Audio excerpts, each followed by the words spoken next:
يا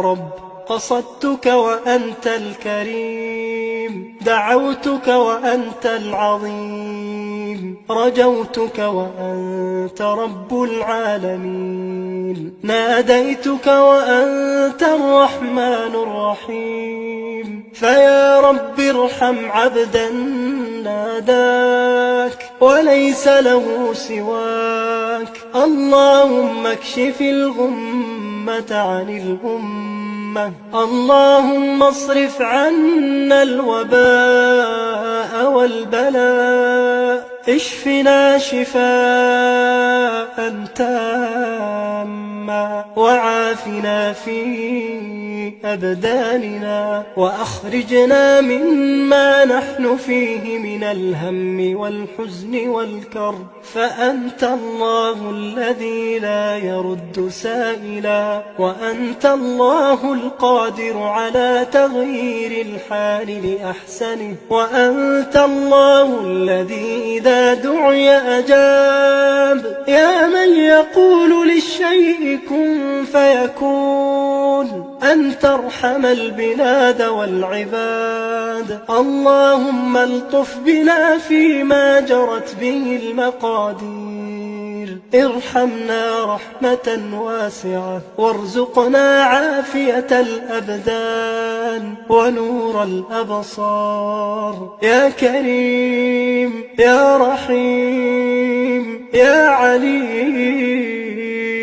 يا رب العرش العظيم، يا قاضي الحاجات، يا كاشف الكربات، يا مجيب الدعوات، يا غافر الزلات، نعوذ بك من البرص والجنون والجذام ومن سيء الأسقام، ونعوذ بك اللهم من زوال نعمتك وتحول عافيتك وفجاءة نقمتك وجميع سخطك. وصل على نبينا وسيدنا محمد وعلى آله وصحبه وسلم.